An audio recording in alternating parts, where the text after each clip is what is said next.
రాదు. ఎంత గొప్ప మాటలు చెప్తా ఉన్నాడు. కృప నిన్ను విడిచిపెట్టదు, విడువని కృప. కృప నిన్ను బ్రతికిస్తుంది, కృప నిన్ను రక్షిస్తుంది, కృప నీకు తోడుగా ఉంటుంది, కృప నిన్ను విడువదు. దేవునికి స్తోత్రం కలుగునుగాక. హల్లెలూయా. కృప మరొకటి చేస్తుందండి, ఆ మాట కూడా జ్ఞాపకం చేస్తాను. కృప నీకు శక్తినిస్తుంది. చూడండి, 2 కొరింథీ పత్రిక 12వ అధ్యాయం 9వ వచనాన్ని నేను చదువుతున్నాను. 8వ వచనం నుండి చదువుకుందాం. అది నా యొద్ద నుండి తొలగిపోవలెనని దాని విషయమై ముమ్మారు ప్రభువును వేడుకొంటిని. అందుకు నా కృప నీకు చాలును, బలహీనత యందు నా శక్తి పరిపూర్ణమగుచున్నదని ఆయన నాతో చెప్పెను. దేవునికి స్తోత్రం కలుగునుగాక. ఇక్కడ అపోస్తలుడైనటువంటి పౌలు గారి యొక్క అనుభవాన్ని చెప్తా ఉన్నాడు. పౌలు గారి యొక్క అనుభవం ఏంటంటే, ఈ వాక్యములో మనం చూస్తూ ఉన్నాం. తన శరీరములో ఒక ముల్లుండిపోయింది. తన శరీరంలో ఉన్నటువంటి ముళ్ళును గూర్చి ముమ్మారు ప్రార్థన చేశాడు. ప్రభువా, ఈ ముళ్ళును తొలగించు అని ముమ్మారు వేడుకున్నాడు. కానీ ప్రభువు అతని యొక్క ప్రార్థనకు ఇచ్చినటువంటి జవాబు ఏంటంటే, నా కృప నీకు చాలు. నీకు బలహీనదు కదా, ఈ బలహీనతలోనే నా శక్తిని నీకు పరిపూర్ణము చేస్తాను అని దేవుడు చెప్పాడు. దేవునికి స్తోత్రం కలుగునుగాక. 10వ వచనంలో అంటున్నాడు, నేనెప్పుడు బలహీనుడను అప్పుడే బలవంతుడను గనుక క్రీస్తు నిమిత్తము నాకు కలిగిన బలహీనతలలోనూ, నిందలలోనూ, ఇబ్బందులలోనూ, హింసలలోనూ, ఉపద్రవములలోనూ నేను సంతోషించుచున్నాను అని చెప్పాడు. నీ యొక్క బలహీనతలో క్రీస్తు యొక్క బలమును, క్రీస్తు యొక్క శక్తిని పరిపూర్ణము చేయడానికి కృప నీకు కావాలి. దేవునికి స్తోత్రం కలుగునుగాక. కృప, దేవుని కృప. నేనేమయ్యున్నాను అది కృపను బట్టయ్యున్నాను. నేనేమయ్యున్నాను అది నా శక్తిని బట్టి కాదు, కానీ దేవుని కృప. కృప ఏం చేసిందంటే నాకు తోడుగా ఉంది. కృప నన్ను విడవకుండా ఉంది. కృప నన్ను బలపరచింది. కృప నాకు శక్తినిచ్చింది. కృప దేవుని శక్తిని నాలో పరిపూర్ణం చేసింది. కృపను బట్టి అయ్యున్నాను అని చెప్పన్నాడు. దేవునికి స్తోత్రం కలుగునుగాక. ఎక్కడుంది కృప, ఎక్కడ దొరుకుతుంది అనేటువంటి ప్రశ్న మనము ఆలోచించాలండి. దేవునికి స్తోత్రం కలుగునుగాక. కృప దేవుని యందు ఉన్నది అనేటువంటి మాటను ముందుగా మీకు జ్ఞాపకం చేస్తూ ఉన్నాను. పరిశుద్ధ గ్రంథం నుండి కొన్ని మాటలు చెప్తాను. కీర్తనల గ్రంథం 130వ కీర్తన 7వ వచనం. 130వ కీర్తన 7వ వచనములో వ్రాయబడినటువంటి మాటను మనం చూద్దాం. ఇశ్రాయేలు, యెహోవా మీద ఆశ పెట్టుకొనుము, యెహోవా యొద్ద కృప దొరుకును. కృప దేవుని యొద్ద దొరుకుతుంది అనేటువంటి మాట ఇక్కడ మనం చూస్తూ ఉన్నాం. యెహోవా మీద ఆశ పెట్టుకొనుము. ఈ కృప కావాలంటే, నిన్ను బ్రతికించేటువంటి కృప కావాలంటే నీవు ఆయన మీద ఆశ పెట్టుకో. కృప ఆయన యొద్ద దొరుకుతుంది. మరొక మాట జ్ఞాపకం చేస్తాను, ఆయనలోనే కృప ఉందండి. 144వ కీర్తన 2వ వచనములో వ్రాయబడిన మాటను నేను జ్ఞాపకం చేస్తున్నాను. 144వ కీర్తన 2వ వచనం, ఆయన నాకు కృపానిధి. ఆయనే కృపానిధి. ఆ నిధిలో కృప వెంబడి కృప ఉంది. ఆ నిధిలో కృపలు, అనేకమైనటువంటి కృపలు దాగి ఉన్నాయి. ఆయనే నాకు కృపానిధి అనేటువంటి మాట కీర్తనకారుడు తెలియచేస్తూ ఉన్నాడు. మరొక మాట జ్ఞాపకం చేసుకుందాం. 103వ కీర్తన 8వ వచనములో మనం చూసినట్లయితే, యెహోవా దీర్ఘ దయాదాక్షిణ్య పూర్ణుడు, దీర్ఘశాంతుడు, కృపా సమృద్ధి గలవాడు. సమృద్ధి అయినటువంటి కృపంతా కూడా ఆయనలోనే ఉంది అనేటువంటి మాటను ఇక్కడ మనం చూస్తూ ఉన్నాం. అలాగే విలాపవాక్యముల గ్రంథంలో ఈ మాట మనం చూస్తాం. విలాపవాక్యముల గ్రంథం 3వ అధ్యాయం 22వ వచనం, యెహోవా కృపగలవాడు. ఈ మాట గమనించండి. యెహోవా కృపగలవాడు, యెహోవా కృపగలవాడు, అనుదినము నూతనముగా ఆయనకు వాత్సల్యత పుట్టుచున్నది. ఆయన వాత్సల్యత ఎడతెగక నిలుచున్నది గనుక మనము నిర్మూలము కాకున్న వారము. ప్రతిరోజు కూడా దేవుడు ఏం చేస్తున్నాడంటే ఆ కృపలో నుండి మనకు వాత్సల్యతను చూపిస్తున్నాడు. అది ఆ కృప చూపిస్తూ ఉన్నాడు. ఇప్పుడు ఉదయం కృపతో మనలను కలుసుకుంటూ ఉన్నాడు. ఉదయం వాత్సల్యత చూపిస్తూ ఉన్నాడేమో, మనం నిర్మూలం కాకుండా ఉన్నాం. ప్రభువా, ఎంత వాత్సల్యత కలిగినటువంటి దేవుడవు నాయన. నిజంగా ఆయన ఎంత వాత్సల్యత చూపిస్తున్నాడంటే, మనము పాపం చేసినా కూడా ఆయన ఏం చేస్తున్నాడో తెలుసా, వాత్సల్యతను చూపిస్తూనే ఉన్నాడని చెప్పి దేవుని యొక్క వాక్యములో వ్రాయబడి ఉందండి. దేవునికి స్తోత్రం కలుగునుగాక. ఈ మాటలు మీకు జ్ఞాపకం చేస్తాను నేను. దేవునికి స్తోత్రం కలుగునుగాక. హల్లెలూయా. చూడండి, 78వ కీర్తన 38వ వచనం. 78వ కీర్తన 38వ వచనం. అయితే అంటే అర్థం ఏంటంటే, అంతకు ముందు వచనాలు, వారు అలాగు చేసినప్పటికీ వారి హృదయములు ఆయన ఎడల స్థిరముగా లేకపోయినప్పటికీ, ఆయన నిబంధనను నమ్మకముగా కొనకపోయినప్పటికీ, ముఖస్థుతి చేసినప్పటికీ, బొంకినప్పటికీ, అయినప్పటికీ కూడా ఆయన ఎలాంటి వాడంటే వాత్సల్య సంపూర్ణుడై వారిని నశింప చేయక వారిని జ్ఞాపకం చేసుకున్నాడని క్రింద వచనాల్లో వ్రాయబడి ఉంది. దేవునికి స్తోత్రం కలుగునుగాక. దేవుడు కృప కలిగిన వాడు, ఆయనే కృపానిధి, ఆయనే కృపా సమృద్ధి కలిగినటువంటి వాడు, ఆయనే వాత్సల్య సంపూర్ణుడు. కాబట్టి మనం నిర్మూలం కాకుండా ఉన్నాం. దేవునిలో కృప ఉంది. ఈ కృప మనకు ప్రత్యక్షమైంది. అది గొప్ప సంగతి. దేవునికి స్తోత్రం కలుగునుగాక. దేవునిలో ఉన్నటువంటి కృప అంతా కూడా, దేవునిలో ఉన్నటువంటి సమృద్ధి అయినటువంటి కృప అంతా కూడా, దేవునిలో నిధులుగా ఉన్నటువంటి ఆ కృప అంతా కూడా ఈ రోజున మానవులకు సమృద్ధి అయింది, మానవులకు ప్రత్యక్షపరచబడింది, మానవులకు కృప ప్రత్యక్షపరచబడింది. దేవునికి స్తోత్రం కలుగునుగాక. ఎలాగూ ప్రత్యక్షపరచబడింది అనేటువంటి మాటను మీకు జ్ఞాపకం చేస్తాను.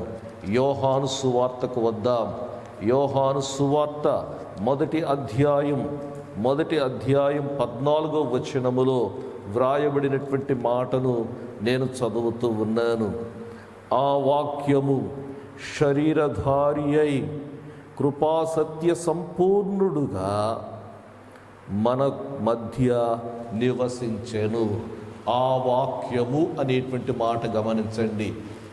ఆ వాక్యం అనగా ఏ వాక్యం?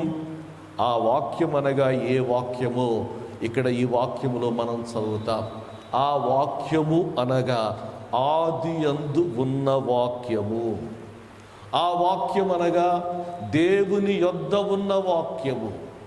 ఆ వాక్యము అనగా దేవుడయ్యున్న వాక్యము. దేవుడయ్యున్న వాక్యము. ఈ వాక్యం ఏమైందో తెలుసా?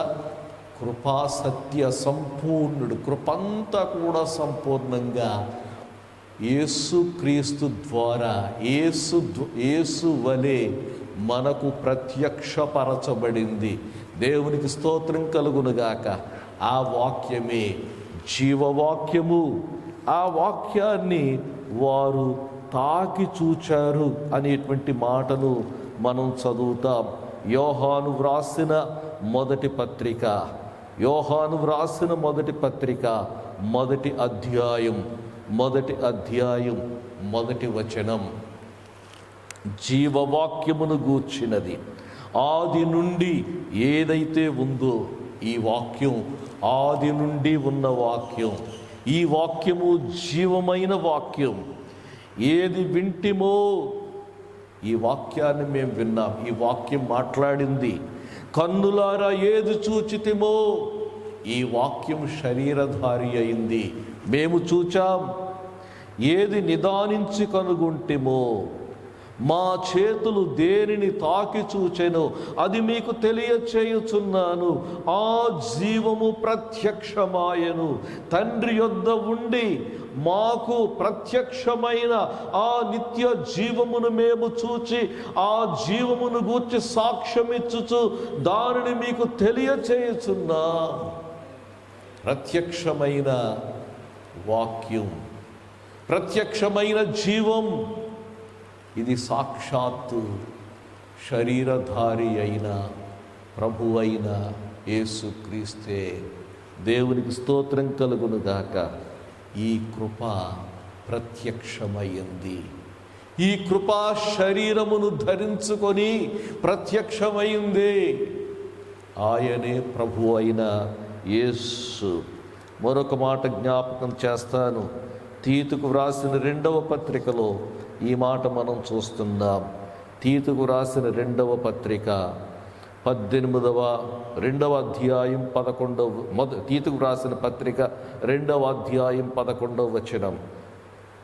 ఏలయనగా సమస్త మనుష్యులకు రక్షణకరమైన దేవుని కృప ప్రత్యక్షమై. ఈ ప్రత్యక్షమైనటువంటి కృప ఏంటో తెలుసా? ప్రభువైన యేసుక్రీస్తే. ప్రభు అయినటువంటి యేసుక్రీస్తే ఈ ప్రత్యక్షమైనటువంటి దేవుని కృప. దేవునికి స్తోత్రం కలుగునుగాక. ఈ కృప ప్రత్యక్షమైంది. బ్రతికించే కృపను గూర్చి చెప్పాను. రక్షించే కృపను గూర్చి మనం మాట్లాడుకున్నాం. విడువని కృపను గూర్చి మనం చెప్పుకున్నాం. బలమునిచ్చు కృపను గూర్చి మనం మాట్లాడుకున్నాం. బలహీనతలలో పరిపూర్ణమైన శక్తినిచ్చే కృపను గూర్చి మాట్లాడుకున్నాం. ఈ కృప పరిపూర్ణముగా ప్రభువైన యేసుక్రీస్తునందు ప్రత్యక్షమైంది. ఈ ప్రత్యక్షమైనటువంటి కృప మనకెప్పుడు దొరుకుతుందో నేను మీకు జ్ఞాపకం చేస్తాను. దేవునికి స్తోత్రం కలుగునుగాక.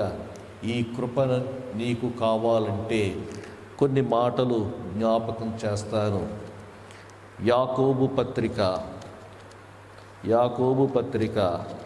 4వ అధ్యాయం 6వ వచనములో నేను ఈ మాటలు చదువుతూ ఉన్నాను. దేవుడు అహంకారులను ఎదిరించి దీనులకు కృప అనుగ్రహించును.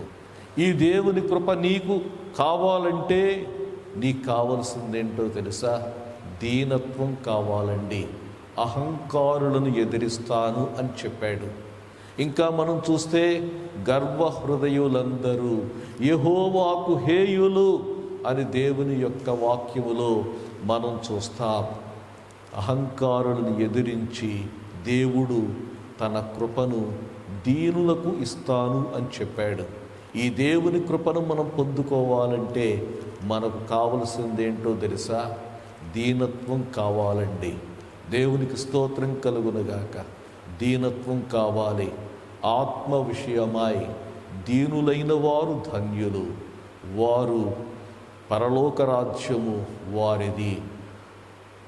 ఆత్మ సంబంధమైనటువంటి దీనత్వం కావాలి. రెండవ మాట జ్ఞాపకం చేస్తున్నాను.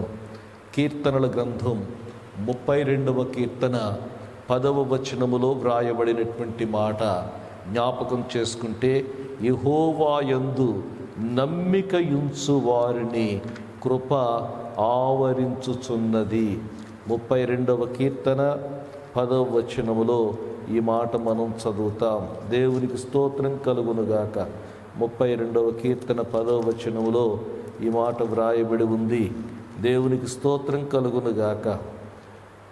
యెహోవా యందు నమ్మిక యుంచు వానిని కృప ఆవరించుచున్నది. దేవుని యందు మనము నమ్మిక ఉంచాలి అనేటువంటి మాటను జ్ఞాపకం చేస్తూ ఉన్నాను. దేవునికి స్తోత్రం కలుగునుగాక. 3వ మాట జ్ఞాపకం చేస్తాను. 3వ మాట ఏంటంటే, మనము ధర్మశాస్త్ర సంబంధమైనటువంటి క్రియల ద్వారా మనము దేవుని యొక్క కృపను పొందుకొనలేమనేటువంటి మాటను మీకు జ్ఞాపకం చేస్తూ ఉన్నాను. గలతీ పత్రిక 5వ అధ్యాయం 4వ వచనం, మీలో ధర్మశాస్త్రము వలన నీతిమంతులని తీర్చబడు వారెవరో వారు క్రీస్తులో నుండి బొత్తిగా వేరు చేయబడి ఉన్నారు, కృపలో నుండి తొలగిపోయి ఉన్నారు. కృపలో నుండి తొలగిపోయారటండి. చాలాసార్లు మన యొక్క భక్తిని ఆధారం చేసుకుంటామండి. మన నీతిని ఆధారం చేసుకొని కృపను పొందాలనుకుంటాం. లేకపోతే మనం చేసేటువంటి మంచి పనులను ఆధారం చేసుకొని దేవుని యొక్క కృపను సంపాదించుకొనడానికి ప్రయత్నం చేస్తాం. అయితే నేను జ్ఞాపకం చేస్తూ ఉన్నాను, మనము చేసేటువంటి క్రియలను బట్టి దేవుని యొక్క కృపను పొందలేము అనేటువంటి మాటను తెలియచేస్తూ ఉన్నాను. ఈలాగు చేసినటువంటి వారు దేవుని యొక్క కృపలో నుండి తొలగిపోయారు అనేటువంటి మాట మనము గమనించాలి. 4వ సంగతి, దేవుడు తన కృపను మన ఎవరికి ఇస్తాడు అనేటువంటి మాట మనం జ్ఞాపకం చేసుకున్నట్లయితే, ఎఫెసీ పత్రిక 6వ అధ్యాయం 24వ వచనములో ఈ మాటను చూస్తున్నాం. మన ప్రభువైన యేసుక్రీస్తును శాశ్వతమైన ప్రేమతో ప్రేమించు వారికందరికీ కృప కలుగునుగాక. ప్రభువైన యేసుక్రీస్తును శాశ్వతమైన ప్రేమతో అంటే అర్థం ఏంటంటే, ప్రతి పరిస్థితిలో కూడా ప్రేమించేవారిగా ఉన్నట్లయితే ఈ కృపను పొందుకుంటాం.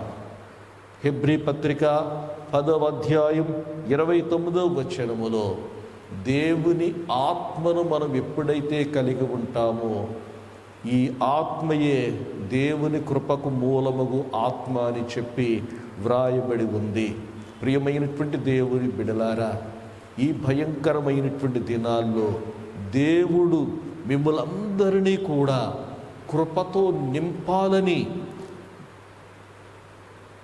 పూర్తిగా మిమ్మలను కృపతో నింపాలని నేను కోరుతూ ఉన్నాను. దేవుడు మిమ్మలను దీవించునుగాక. ఆమేన్.